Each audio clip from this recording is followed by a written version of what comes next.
The local linearization for the function f at x equals -4 is this line. Okay, cool. It's in slope-intercept form. Find the value of f of -4, which we would use the line, plus f prime of -4.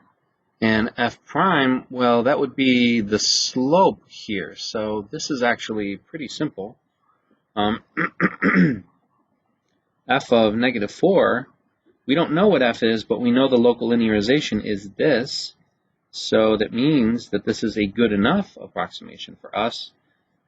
In fact, it might be pretty identical. So that we get -12 minus 7, that's -19. Okay, so that covers this guy. And then f prime of -4 is simply the slope of the local linearization, which is just 3. So if we were to add the two together, we would just have, let me just write it out here, and it would be -19 plus 3, which would be -16. Okay? Now this one's saying use linearization to estimate 2.03, given that this guy is the derivative. And when I plug in the function, I get, if I plug in 2, I get 5. Now 2 is very close to here, so it looks like we've got all the information. We don't even have to take the derivative. That's great. So we just need the line, and then in that new line, we will go ahead and plug that in. Okay, so first of all, we have our point, which is plug in a 2, get a 5. And now we just need our slope. And our slope is going to be plugging in a 2 into the derivative. So we would literally just plug this in. And minus 2. Okay. That's 32. 32, 4, that's 2. So it looks like I'm getting a slope of 16. So therefore, my L, my linearization line, is going to be 16x minus 2 plus 5. All right. So let's go ahead then. So we should have a number close to 5. So it should be close to this, but this is going to allow us to estimate that 2.03, like how close we are. Like we're a little off. Oh, you know, this practice test didn't ask you to calculate any errors either. Huh. All right, and then 2.03 minus this 2. Okay, and then that's going to be 16 times 0.03. It's positive, and then plus 5. Okay, let's see if we can do this in our head. We're going to multiply by 3. That's going to be 1848. We're going to go 2 decimal places, so 0.48 plus 5. So it looks like we've got approximately f of 2.03. Okay.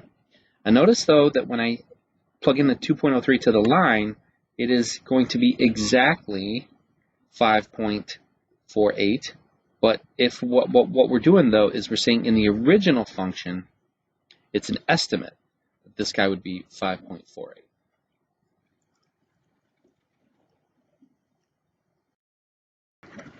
All right, I worked these out beforehand because I didn't want to get stumped and then have like this dead space in the videos. These can be tricky for me. So here we get a 0 over 0, so we can use L'Hopital's rule. Take the derivative of both. Okay, so it looks pretty solid. Then we get to here, cosine of 0 is 1, because we're going to 0 now. And then that guy also is 1, so that looks like 1 over 9. Okay. Then, okay, and you can pause this just to take a look at it. I don't even know if I need to explain it. I'll even go a little quicker here.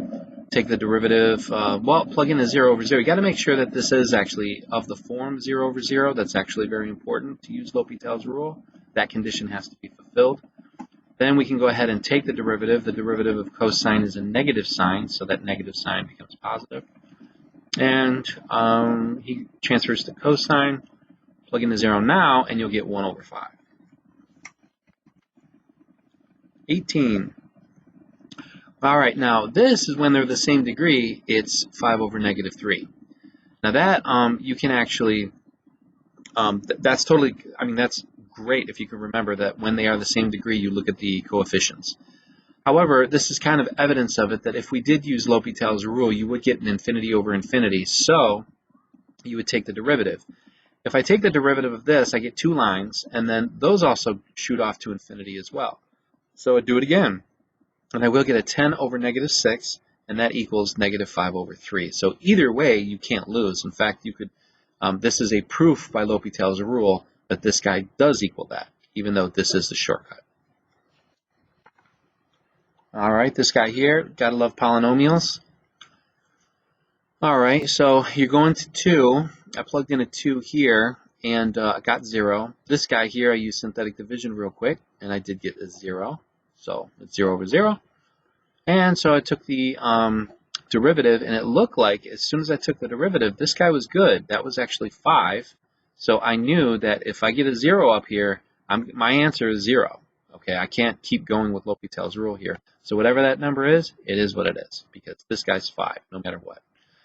Plugged it in, bada bing, and we ended up with negative 6. Okay. 20. All right, this I think we did in class, but I would like to talk about it real quick. If you're going to negative infinity, you might notice that, well, first of all, they're both going to negative infinity. They're going to get very, very, very small. This guy, if I put in a negative number here, he will be e to a very large number, but he will be negative. So they're going to keep getting bigger and bigger and bigger negatively. So this is L'Hopital. Go ahead and take the derivative. That ends up being a 2. So I'm either going to shoot off, yeah, I'm probably going to go to 0, because if I go to negative infinity here, e will get to a very, very large number. And just, try to imagine then that this is 2 over a billion, but even billion is not large enough. So 2 over some large number is just going to keep getting closer and closer to 0. Okay. In fact, the limit is 0. All right? It's a wrap.